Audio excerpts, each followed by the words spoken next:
안녕하세요. 플레이야입니다. 감정을 인정하고 수용하는 것과 감정을 흘려보내고 내려놓는 것은 같은 것일까요? 그렇지 않습니다. 감정을 인정하는 것은 감정을 내려놓기 위한 첫걸음이지 결코 같은 것이 아닙니다.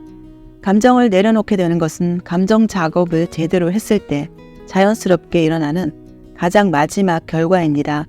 원인은 알아보지도 않은 채 처음부터 감정을 흘려보내려 한다면 이것은 쉽게 회피가 될 수 있습니다. 감정은 시간이 지나면 연기처럼 사라진다고 믿기에 아무 이유 없이 오기도 한다고 생각하는 사람들도 있습니다. 그러나 감정은 무엇인가를 사실로 믿지 않은 상태에서 결코 저절로 생겨날 수는 없습니다. 감정이 그저 생길 수도 있다 믿는 이유는 우리는 어릴 때부터 감정의 원인인 믿음을 탐구하고 질문하고 관심을 가지는 훈련이 되어 있지 않기에 감정의 원인에 대해서는 둔감해졌기 때문입니다. 경험상 대부분의 감정은 하룻밤 정도 자고 일어나면 희미해졌기에 그저 흘러가게 두면 되는 것으로만 생각하게 됩니다. 문제는 원인이 남아있는 한 같은 감정을 일으키는 현실은 반복적으로 계속 나타난다는 것입니다. 감정의 역할은 메신저입니다. 우리 마음의 문을 두드리며 알리고자 하는 게 있기에 크고 작은 감정으로 주의를 끄는 것입니다. 여기 내가 믿는 것 중에 진정한 너와 어긋나는 것이 있어. 이것은 내가 살고자 하는 삶과 어울리지 않는 것이야.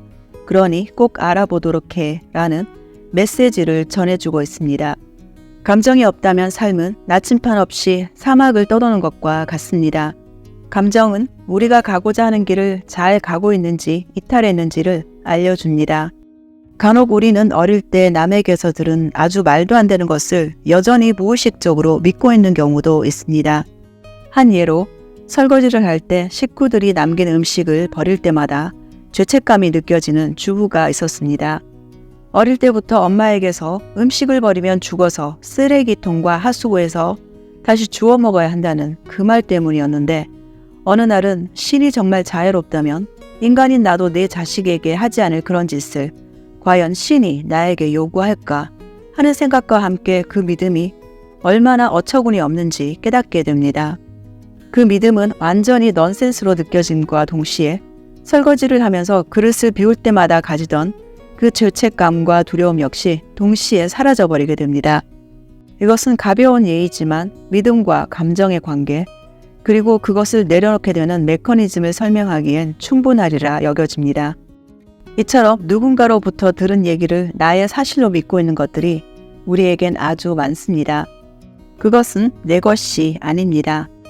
감정을 흘려보내거나 내려놓는 것은 내 믿음을 알아내고 그 믿음을 내려놓아야 일어날 수 있는 제일 마지막 단계이지 처음부터 할 수 있는 것은 아닙니다. 믿음을 당장 바꿀 수 없다고 해도 내 감정의 원인인 믿음을 알아내는 것만으로도 그저 감정을 느끼기만 하는 것보다 훨씬 도움이 됩니다. 감정과 마찬가지로 그 믿음이 무엇이든 모두 인정하며 자신을 비난하지 않아야 합니다. 그것이 자신에 대한 조건 없는 사랑입니다. 부정적 감정이 느껴질 때마다 계속 흘려보내기만 하면서 감정의 원인을 들여다보지 않으려 한다면 우리는 그 상황에서 나 자신과 현실의 관계에 대해 배울 기회를 외면하는 것입니다. 만일 이것이 나에게 중요한 테마라면 계속해서 반복적으로 일어날 것이며 언젠가는 그저 흘려보낼 수 없을 정도로 큰 강도의 사건으로 우리 앞에 나타날 것입니다.